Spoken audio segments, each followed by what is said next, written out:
Hello, नमस्कार। मैं सतपाल पांचाल आप लोगों का स्वागत करता हूं अपने यूट्यूब चैनल में। और आज का हमारा टॉपिक है जर्नल एंट्री, और ये है गणेश एंड कंपनी। इससे पहले कि हमने 11 वीडियो बना चुके हैं, उनका लिंक आपको डिस्क्रिप्शन में मिल जाएगा या आप हमारे चैनल पे जाके देख सकते हो। और ये जो गणेश की एंट्री है आपको डिस्क्रिप्शन में भी मिल जाएगी, या ये जो वीडियो चली हुई है यहाँ पर आपको साइड में शो भी हो रही होगी, तो यहाँ से आप इसको देख के पहले सोल्व करें। यदि सोल्व होती है तो बहुत अच्छी बात है, नहीं सोल्व होती है तो आप हमारा ये लेक्चर देख लें, ये वीडियो देख लें। इसमें आपको आसानी से सोल्व करने में आसानी रहेगी। चलो लेक्चर स्टार्ट करते हैं। सबसे पहले है 5 तारीख की एंट्री है, इसके अंदर लिखा हुआ है purchase furniture worth 20,000 and tool worth 5,000। देखो यहाँ पर परचेज आप फर्नीचर कर रहे हो और टूल परचेज कर रहे हो। कई बच्चे कई स्टूडेंट थोड़ा कंफ्यूज हो जाएंगे कि फर्नीचर के साथ हम टूल खरीद रहे हैं, और यानी ये इसी के अंदर इंक्लूड हो जाएगा। यानी आप फर्नीचर अकाउंट डेबिट 25,000 रुपये और कैश अकाउंट 25,000 रुपये ऐसा कर दोगे, ये थोड़ा गलत हो जाएगा। इसकी 2 एंट्री बनेगी। क्या बनेगी? पहली तो बनेगी आपकी furniture account debit 20,000 to cash credit 20,000। Cash में है ना, ठीक है। और पहली ये बनेगी, दूसरी इसकी एक और बनेगी। क्या बनेगी? टूल का अपना एक खाता होता है, मतलब अपना एक अकाउंट होता है। तो टूल अकाउंट डेबिट 5,000। और ये तो नहीं बता ना टूल किसके लिए खरीदा है। फर्नीचर के लिए अगर खरीदा भी है तो भी टूल का अपना एक अकाउंट होता है। और tool account debit to cash credit 5,000। ठीक है। अब नेक्स्ट में open bank account with Dena bank. आपने देना बैंक में खाता खुलवाया है और जिसमें 5,000 रुपये आपने जमा करवाए हैं। अब बैंक में पैसे जमा करवाए ये बात तो आपको आती है, लेकिन खाता ही नया खुलवा रहे हैं, अकाउंट ही नया खुलवा रहे हैं, तो उसमें बच्चे थोड़ा कंफ्यूज हो रहे हैं। बिल्कुल भी कोई भी कंफ्यूज होने की जरूरत नहीं है। बैंक के अंदर आपके पैसे जा रहे हैं और बिजनेस से जा रहे हैं, तो यहाँ पर सिंपल एंट्री बनेगी bank account debit 5,000 to cash से पैसे जा रहे हैं, कैश क्रेडिट 5,000। ठीक है। नेक्स्ट आगे withdraw from bank by Ganesh personal use 10,000। निजी प्रयोग के लिए, गणेश के यूज के लिए, गणेश कौन है? ओनर है, उसके यूज के लिए बैंक से पैसे निकाले हैं 10,000। तो यानी जो निजी प्रयोग के लिए पैसे ही होते हैं या परचेज कोई आप निकालते हो तो वो ड्राइंग में काउंट होती है। ड्राइंग अकाउंट डेबिट कितना? I think 10,000 to cash credit नहीं बैंक से निकाल रहे हैं, टू बैंक क्रेडिट 10,000। नेक्स्ट है हमारे पास विड्रॉ फ्रॉम बैंक 40,000। बैंक से पैसे निकाले। देखो पैसे तो ऊपर भी निकल रहे थे बैंक से, लेकिन ये निजी प्रयोग के लिए ड्राइंग में। अब जो पैसे निकल रहे हैं ना, ओनली लिखा गया है विड्रॉ फ्रॉम बैंक। देखो किसके यूज के लिए लिखा गया है, किसके यूज के ये नहीं लिखा गया है। अगर लिखा गया हो तो आप उसको पर्टिकुलर उस चीज़ में एंटर कर देते हो, लेकिन यहाँ पर सिंपली बात बताएगी कि बैंक से पैसे निकाले हैं, तो आपने सिंपल एंट्री करनी होती है इसकी cash account debit to bank account. भाई बिजनेस में पैसे आ रहे हैं, कहाँ से आ रहे हैं? बैंक से आ रहे हैं। Cash account debit 40,000 to bank credit 40,000। ठीक है। नेक्स्ट एंट्री है हमारे पास bought share in Colgate limited. आपने कोलगेट के शेयर खरीद लिए हैं। आपने कोलगेट के शेयर खरीदे हैं 50,000 के। और जो ब्रोकेज है उस पर आपने 2% पेमेंट की है, मतलब जो बीच में जो मीडिएटर होता है ना, यानी जो शेयर्स को बिकवाने का बेचने का काम करता है, या कमीशन जिसको आप बोलते हो उस टाइप का, लेकिन ये ब्रोकेज होती है आपकी, और ये एसेट्स में ही काउंट की जाती है। और आपकी ये जो शेयर्स हैं एक तरह के एसेट्स ही होते हैं, लेकिन जो ये शेयर्स हैं आपके, ठीक है, ये जो आपकी इन्वेस्टमेंट में काउंट होएगा अभी तो, क्योंकि ये आपने इन्वेस्ट कर दिए हैं, ठीक है। वो इन्वेस्टमेंट कल को बढ़ भी सकती है, घट भी सकती है, होती तो एसेट्स ही है आपकी, लेकिन इसको इन्वेस्टमेंट में आप काउंट करोगे, ठीक है। तो क्या बनेगी एंट्री,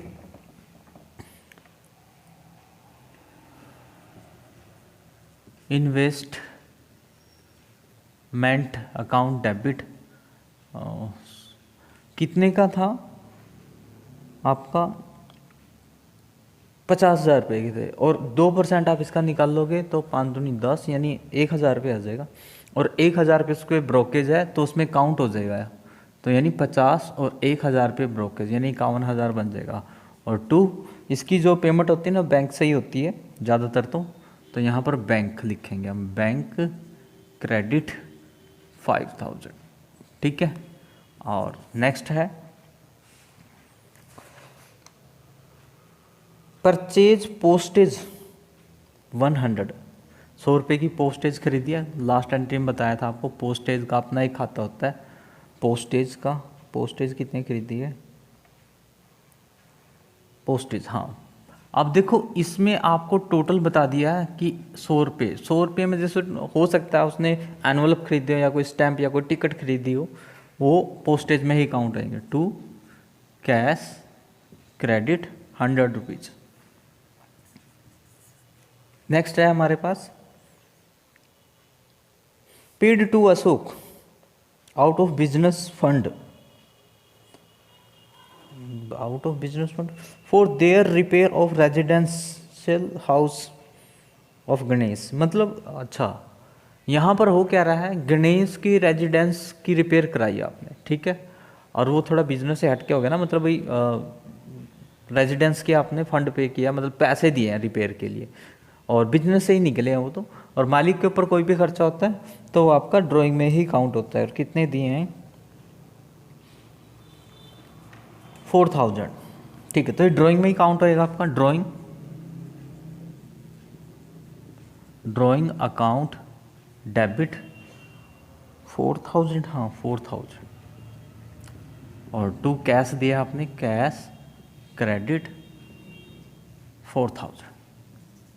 नेक्स्ट है हमारे पास, क्या है नेक्स्ट, कहाँ गया, पेड टू अशोक हो गया, ठीक है। नेक्स्ट है पेड इलेक्ट्रिसिटी बिल 1,800 रुपये एंड मिसलेनियस एक्सपेंस 120। देखो यहाँ पर इलेक्ट्रिसिटी बिल जो है आपका इलेक्ट्रिसिटी एक्सपेंस में आएगा आपका ये, और मिसलेनियस आपका मिसलेनियस एक्सपेंस में ही आएगा। ये आपका जैसे मिसलेनियस, जैसे न्यूज़पेपर्स, मैगजीन्स, इनके लिए जो एक्सपेंस होता है उसे मिसलेनियस एक्सपेंस बोलते हैं हम। तो यहाँ पर आएगा आपका इलेक्ट्रिसिटी कितना, 1,800 रुपये। इलेक्ट्रिसिटी एक्सपेंस डेबिट 1,800 रुपये, और यहाँ पर क्या था, मिसलेनियस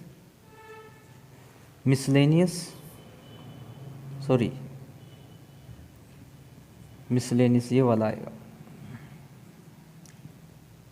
मिसलेनियस एक्सपेंस डेबिट कितना है, मिसलेनियस 120, और ये सब आपने कैश में पे किया तो 2 कैश क्रेडिट कितना हो जाएगा, ये 1,920 रुपये हो जाएगा, 1,920 रुपये, ठीक है। तो ये आपकी एक्सपेंस वाली एंट्री थी। नेक्स्ट आपके पास देखो paid salary, paid unpaid salary, मतलब ड्यू आप सैलरी दे रहे हो 15,000 की, और किराया दे रहे हो वो भी आपका ड्यू है 3,000 रुपये का।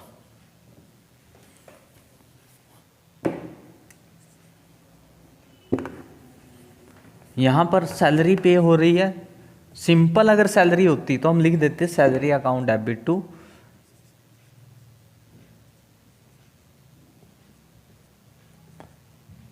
कितनी है सैलरी?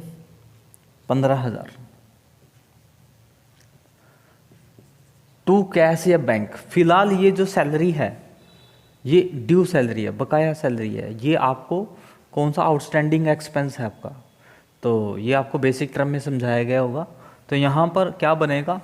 आउटस्टैंडिंग सैलरी बनेगा। ये आउटस्टैंडिंग सैलरी क्रेडिट 15,000, कैश नहीं आएगा ना बैंक आएगा। ऐसे ही रेंट है, रेंट पे कर रहे हैं, रेंट अकाउंट डेबिट, और ये भी आपका ड्यू रेंट है, ठीक है। और समथिंग 3,000 पे है, हाँ। तो ये भी कौन सा रेंट है? बकाया है रेंट है, तो ये भी आउटस्टैंडिंग रेंट आएगा आपका। रेंट क्रेडिट 3,000, ठीक है। नेक्स्ट है provide interest on capital 2 lakh, 2 lakh की आपकी कैपिटल है और उस पर 8% पर एनम इंटरेस्ट लगाना है, जो कि 1 अप्रैल 2016 से लेकर 31 मार्च 2017 तक लगाना है, यानी नियर बाय 1 साल तक आपने इसको लगाना है। तो सिंपल सा है, 2 लाख का आप 8% निकालेंगे, तो 2 लाख का जब आप 8% निकालेंगे, 8 दूनी 16, तो 16,000 आ जाएगा मेरे हिसाब से। निकाल के देखना आप, 8 दूनी 16 सिंपल आ जाएगा। तो 16,000 रुपये जो ये क्या है? ये इंटरेस्ट ऑन कैपिटल है। ये इसकी एंट्री आपको बेसिक टर्म में बताई थी, interest on capital to capital account credit. यहाँ पर 16,000 और यहाँ पर 16,000। Interest on capital account debit to capital account, यानी interest on assets account debit to assets, यानी का यहाँ पर मशीनरी भी हो सकता है को। तो ये थी आपकी एंट्री, और जो की थी आपकी एंट्री गणेश एंड कंपनी की, ठीक है। आशा करते हैं कि आप लोगों को ये एंट्री बिल्कुल समझ में आई होगी। और मैंने जैसा कि हर वीडियो में बोलता हूँ कि आपको एंट्री तभी आएगी जब आप खुद प्रैक्टिस करते हो। तो आपको डिस्क्रिप्शन में जो लिंक दिया गया, डिस्क्रिप्शन में जो एंट्री सो रही है, वहाँ से पहले आप उसको सोल्व करके देखें। अगर सोल्व होती है तो बहुत अच्छी बात है, नहीं सोल्व होती है तो ये वीडियो देखनी होती है। अगर आप सोल्व नहीं कर रहे हो, खुद प्रैक्टिस नहीं कर रहे हो, तो आपका वीडियो देखने का कोई फ़ायदा नहीं। चलो कोई बात नहीं, और आज के लिए इतना ही। मिलते हैं किसी और वीडियो में। थैंक यू, धन्यवाद।